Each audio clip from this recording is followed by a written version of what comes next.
Ciertamente, la resistencia al cambio siempre estará presente. Este tema lo abordará enseguida mi colega Ken Golden, pero la motivación para mejorar y enriquecer nuestras vidas es también cada vez más importante para todos, como lo comprueban las cada vez mayores expectativas que han generado ahora los medios electrónicos masivos. Los que trabajamos en la educación, en la empresa o gobierno, todos debemos aspirar a crear a todos los niveles una nueva capacidad eficaz de negociación para construir puentes de colaboración que se traduzcan en mayor crecimiento, oportunidad y ganancia para todos. Un enfoque amplio y sistemático del manejo es esencial aquí, puesto que una oportunidad puede fácilmente convertirse en una fuente de conflicto si no tenemos un plan de negocio apropiado o una clara definición de propósito compartido. Un enfoque de sistema será siempre multicultural, multidimensional y multidisciplinario. Todos debemos esforzarnos por aplicarlo en nuestro trabajo diario y en nuestras vidas en general. Trabajemos todos hacia la creación de nuevas oportunidades que podamos compartir a través del aprendizaje, producción y servicio para todos. Las organizaciones del futuro serán maestras del cambio, maximizando las oportunidades que éste continuamente les generará y minimizando las tensiones y conflictos inherentes. Muchas gracias. Gracias, Dr. Jalil. Empecemos ahora en la primera sesión de preguntas y respuestas. Vamos a dar respuesta a la mayor cantidad de preguntas y esperamos que ustedes hagan una pregunta por cada llamada y trataremos de dar cabida a la mayor cantidad de llamadas. Pueden hacerlo a los números de teléfono y de fax que aparecen en la pantalla y por favor, cuando hagan la pregunta, aléjense del monitor para evitar la interferencia de sonido. Nuestra primera pregunta nos llega de la República Dominicana, del Centro de Gestión e Investigación de Santo Domingo. La República Dominicana, adelante. Buenas. ¿Cuáles son los riesgos que tiene una organización de un país endeudado para poder aprovechar las oportunidades en el mercado global?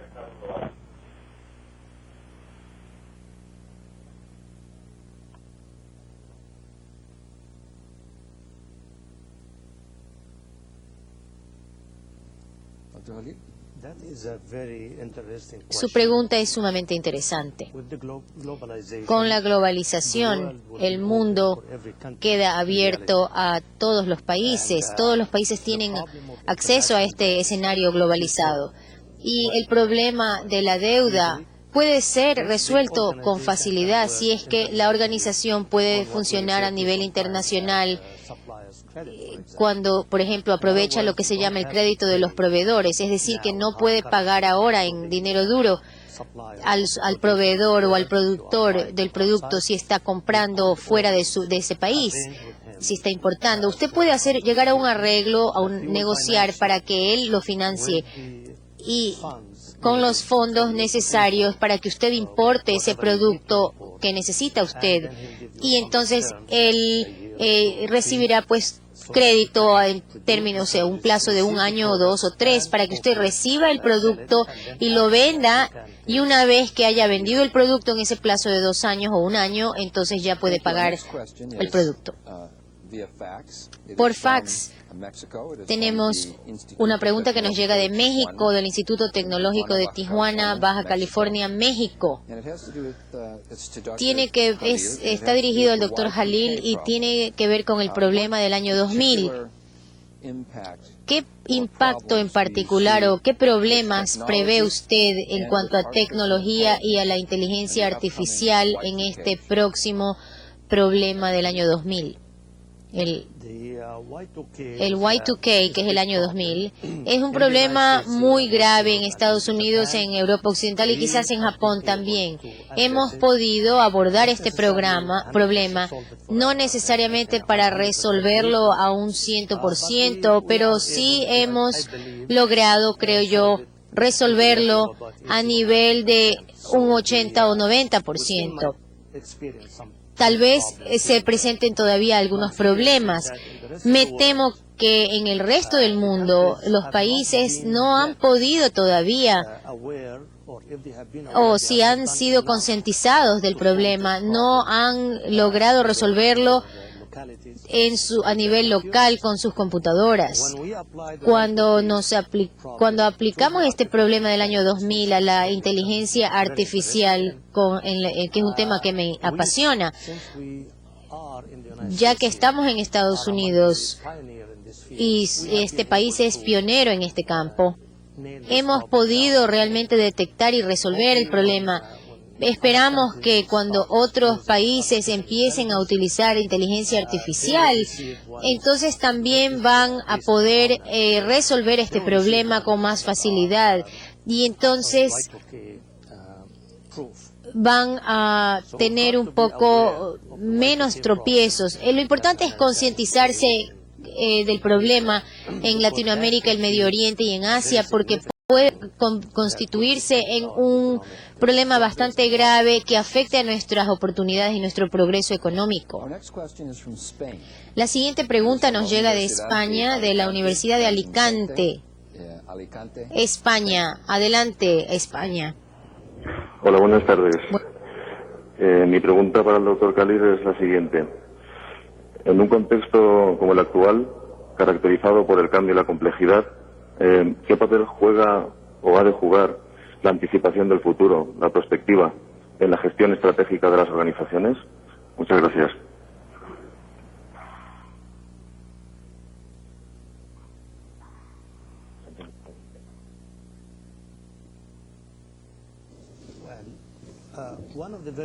Una de las cosas más importantes que hay que tener en cuenta es la planificación. De ahora en adelante, toda organización debe tener un departamento bien definido de planificación.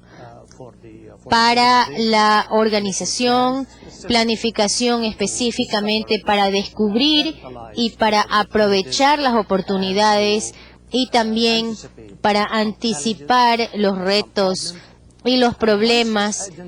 Y cuando se han identificado estos problemas o estos retos, entonces tenemos que empezar inmediatamente métodos para resolver los problemas que se avecinan o que estamos avisorando, o por lo menos para reducirlos al mínimo en lo posible en el futuro. Y tenemos que aprovechar los cambios del futuro planificando, con más planes, más planificación. Lamentablemente ahora no podemos planificar con la velocidad de la tecnología. Así que este horizonte de planificación cada vez se acerca más y es más cercano. Entonces los planes no pueden hacerse con más plazo de 5 años a veces, de 1 o 2 años nada más. Hay que estimar los retos y tratar de resolverlos. La siguiente pregunta nos llega de México, de la Universidad Tecnológica de Nezahualcóyotl, Estado de México. México, adelante. Sí, buenos días. La pregunta es la siguiente. ¿Cómo podremos atraer a los inversionistas del mundo para que inviertan en mi empresa? ¿Qué factores podemos explotar para hacerme atractivo a todo el mundo? Y alguno de estos factores pudiera ser asertivo e interesarnos más por las personas que en los beneficios que les pudiéramos brindar. Gracias.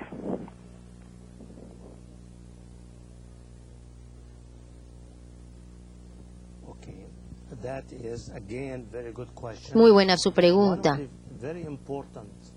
Una de las cosas más importantes para el inversionista es lo que busca es estabilidad política. La estabilidad política es muy importante, aparte de las oportunidades económicas que uno puede presentarles. De tal manera que lo que conviene hacer es tratar de estudiar. Tenemos un modelo en el que he estado trabajando sobre la relación entre el negocio y el medio ambiente. El negocio debe trabajar con afán para crear y para dar apoyo y darle para que el gobierno sea más estable, ver cómo se relaciona con el gobierno, porque el gobierno tiene que crear estabilidad, y yo de esta manera le puedo decir al inversionista que aquí tenemos estabilidad, y el inversionista piensa, bueno, yo cómo puedo saber que el retorno sobre mi inversión va a llegarme a mí con seguridad en su país y en mi país y en mi moneda, porque hay que ver que el inversionista está buscando poner su dinero en un lugar donde puede tener la garantía de retorno sobre su inversión. Así que hay que contribuir a la estabilidad económica y política del país. Ahora también el problema de la deuda externa de los países es un factor muy importante en este tema. Nosotros podemos invitar a los inversionistas extranjeros mostrándole que tenemos más estabilidad política que antes y o menos riesgo político, por decirlo así, y que también se puede trabajar con el inversionista para que él pueda realmente recibir de vuelta su dinero, su inversión, tal vez no solamente en dinero duro, sino que a lo mejor también en producto de su empresa, de tal manera que el inversionista extranjero también podría trabajar con ustedes invirtiendo dinero en su empresa y llevando como parte del retorno sobre la inversión el producto que usted produce, y que esto le baste para cubrir su rentabilidad y su depreciación del capital. La siguiente pregunta nos llega de Perú, de la Universidad Ricardo Palma, Lima, Perú. Adelante. Bien, buenos días. Good morning. Doctor Bajet Khalid, ¿en qué medida el Internet y la inteligencia artificial se podría aplicar a la industria turística y hotelera ahora que Perú está impulsando fuertemente dicha actividad?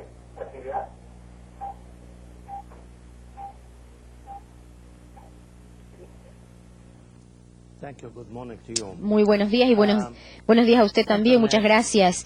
La Internet realmente se ha convertido en un fenómeno sumamente importante para el Perú y para otros países. Y estamos hablando ya de la segunda fase de la Internet, o sea, del estilo de la Internet, la siguiente etapa. Podemos utilizarla para mejorar no solamente el turismo, sino muchos otros campos de actividad.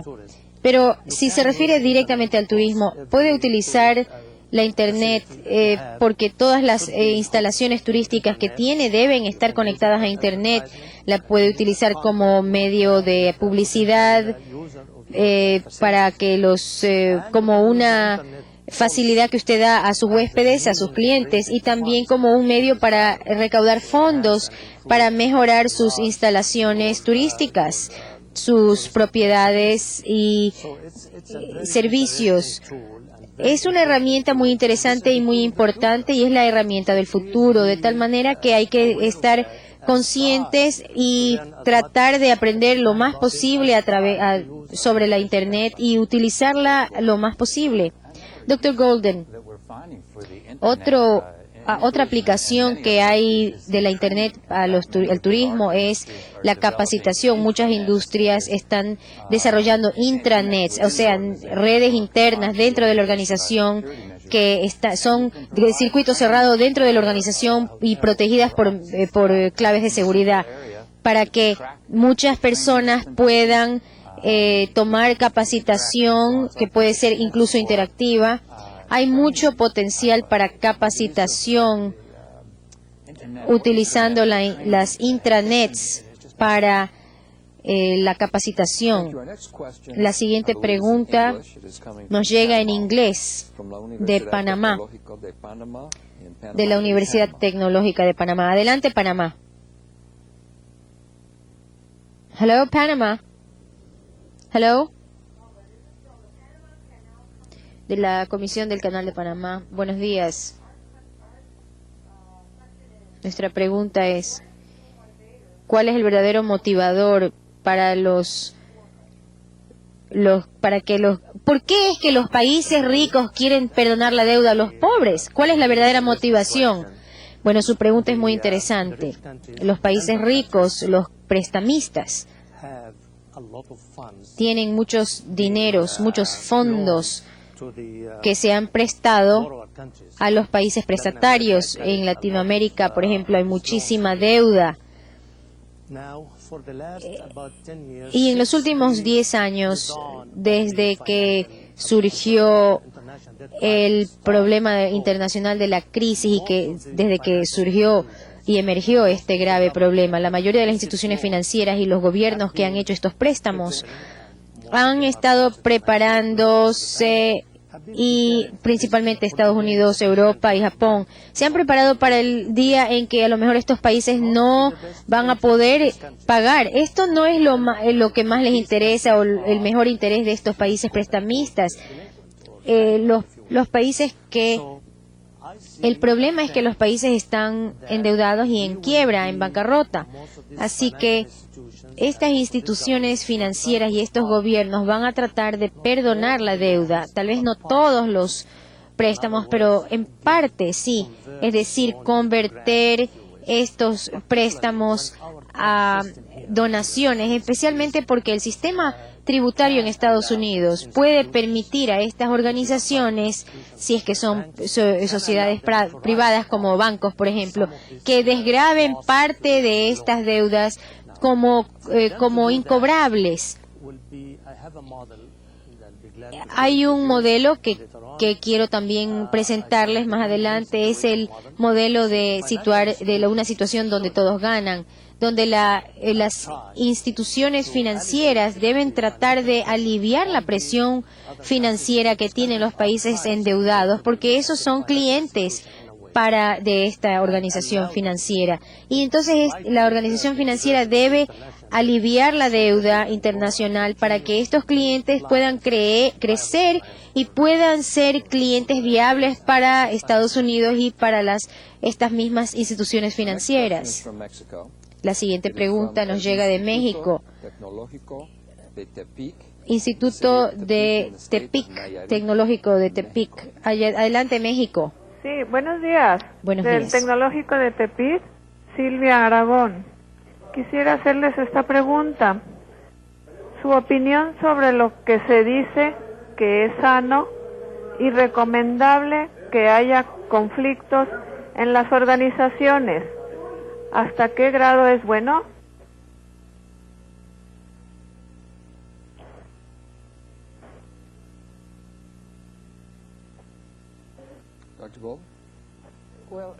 El conflicto, por supuesto, en sí mismo no es ni bueno ni malo. El conflicto, cuando está a nivel de ideas o cuando tiene que ver con la productividad, puede ser muy positivo o puede ser muy estimulante. El conflicto es bueno o es negativo o es destructivo cuando se trata de un conflicto entre personalidades o entre gentes, o cuando alguien está tratando de socavar algo o minar algo o tratar de afectar a alguien, pero el conflicto puede ser una forma maravillosa de sacar una lluvia de ideas, una movilización de conocimientos, un brainstorming, y esto puede beneficiar a la organización. La siguiente pregunta llega de México. Secretario de Educación Pública, de Secretaría de Educación Pública, Estado de Sinaloa. México, adelante. Mucho se habla de la globalización de los negocios, las economías y hasta de los individuos. Indudablemente esto también impacta significativamente a los sistemas educativos. La pregunta es la siguiente: ¿cómo afecta esta cuestión a los sistemas educativos de los países? ¿Y hacia dónde debe orientarse la enseñanza en un mundo cada vez más global?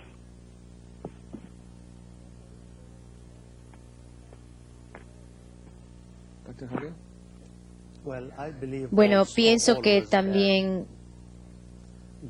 la globalización conlleva la globalización de la educación también.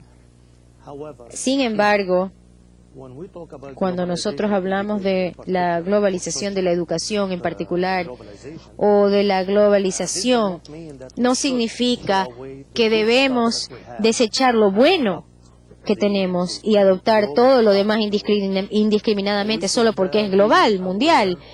Hay que tener presente que en nuestros sistemas educativos tenemos cosas excelentes que no queremos desechar y debemos tratar de conservarlas y adaptar las cosas de la globalización que más nos convengan para poder realmente fortalecer nuestro sistema y mantenerlo mundial, globalizado. Diría yo que la tecnología que tenemos nos permite hacer exactamente lo que dice el doctor Jalil. Hay que elegir y seleccionar bien lo que vamos a importar del mundo a nuestro país y que queremos incluir en nuestro currículum universitario, en nuestro pensum o plan de estudios. No queremos importar todo sin pensar bien las cosas. Hay muchas cosas en otros países a las que tenemos acceso inmediatamente y que son buenas y que podemos utilizar y aplicar. Y los estudiantes ahora nuestros tienen también una técnica, saben utilizar la tecnología como cuando se utiliza un pizarrón, un lápiz o un cuaderno. Esta pregunta nos llega de la Universidad de Sonora de Hermosillo, México. Adelante, México. Muy buenos días, un saludo desde Hermosillo, Sonora. La pregunta es dirigida al doctor Khalil. En la sociedad, en todas las sociedades en el mundo existe efectivamente este nivel de corrupción, y comparto la opinión de que más fuertemente en los países, en las sociedades cerradas. Sin embargo, hay en la transición de una sociedad cerrada a una sociedad abierta, hay una cierta resistencia, hay un precio social que hay que pagar por la transición de estas dos situaciones. ¿Cuáles factores o cuáles estrategias podríamos tomar los ciudadanos comunes y corrientes y las universidades de estos países para que este precio no fuera tan alto en nuestras sociedades? Muchas gracias.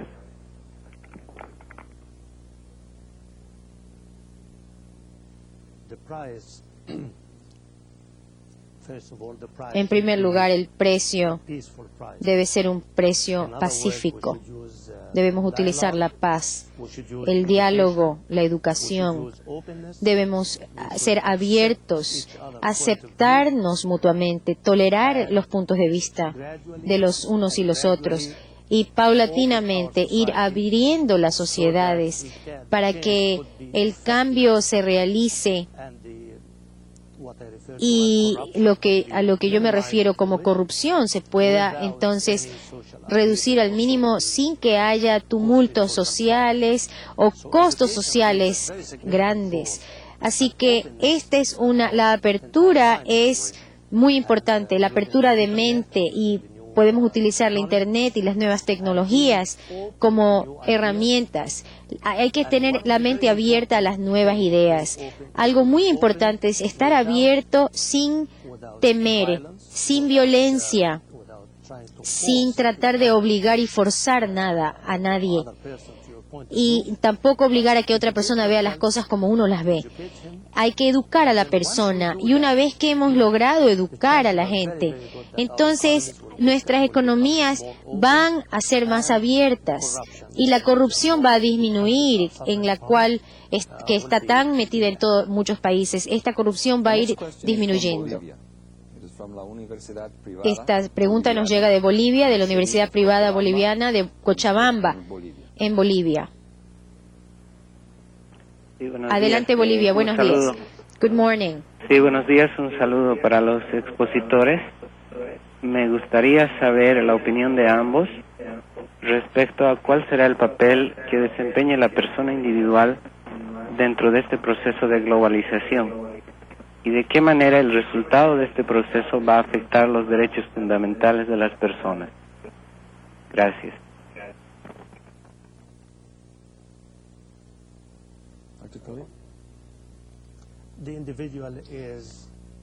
La persona es el elemento más importante en esta ecuación.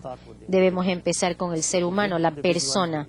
Si esta persona, este sujeto, este individuo tiene libertad para expresar su opinión, si lo educamos y si no ponemos ninguna presión a esta persona podrá lograr todas las metas que nosotros queramos, porque son las metas. Lo importante es que las metas nuestras y de la sociedad no estén en conflicto, no se contrapongan, no se opongan. Estas diferencias se resuelven a través de un diálogo Y es muy importante por eso el bienestar de esta persona.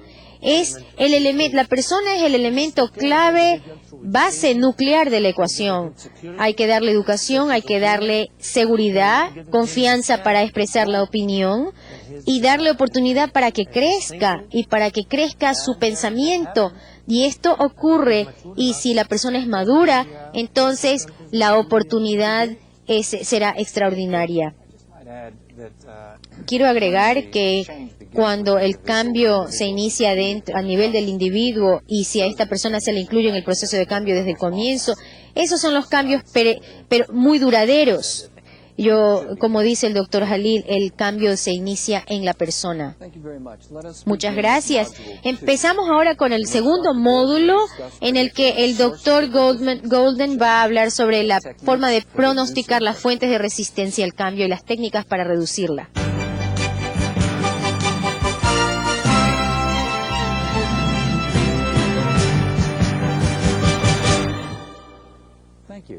Muchas gracias. El doctor Khalil ha explicado con elocuencia los principales cambios que se han venido dando a escala global. La mayoría de estos fenómenos han sido manejados pacíficamente entre países y dentro de las organizaciones. Desafortunadamente oímos a través de los medios principalmente los aspectos negativos de estos cambios que inclusive han resultado en conflictos graves. Algunos autores consideran que el conflicto por sí solo no es necesariamente malo. Otros hablan aún sobre el concepto de conflicto positivo, explicándonos que el conflicto es necesario para la productividad. También se dice que las personas, organizaciones y naciones que son interdependientes están siempre en un estado de conflicto dinámico.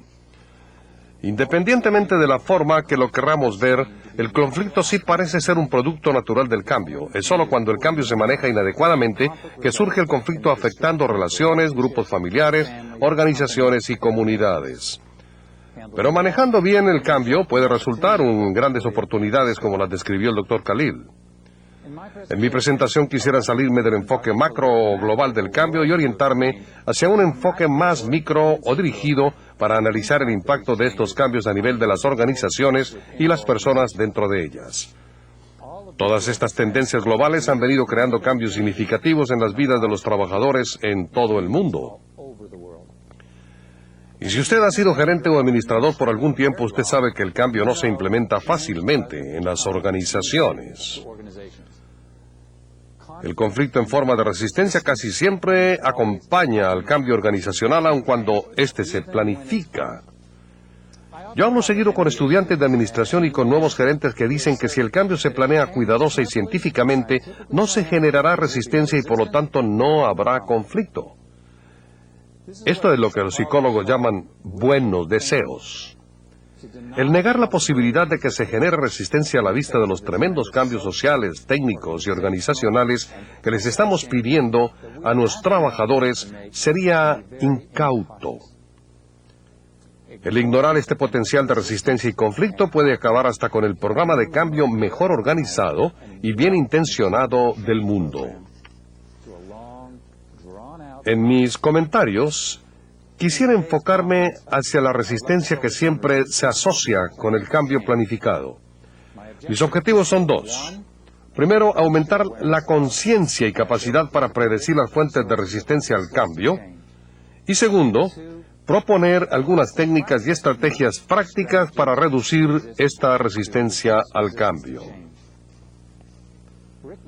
Rick Maurer, en su obra titulada Más allá del muro de la resistencia, nos dice que entre el 50 y el 70% de todas las iniciativas de reestructuración y calidad gerencial fallan principalmente porque no toman en cuenta el concepto de resistencia al cambio. Es decir, más de la mitad de nuestros esfuerzos de cambio fallan a causa de la resistencia que estos generan. Michael McCanus, en su obra Sobreviviendo a las fusiones y adquisiciones empresariales, afirma que entre el 50 y 60% de todas las fusiones entre equipos empresariales fracasan como resultado de darle énfasis prioritario a las consideraciones financieras y atención pasajera y superficial a las preocupaciones psicológicas de los involucrados. Muchos de nosotros hemos visto programas de cambio con amplios recursos y apoyo gerencial fracasar en sus objetivos de mediano y largo plazo, por subestimar la resistencia a nivel personal, estructural, ambiental y cultural.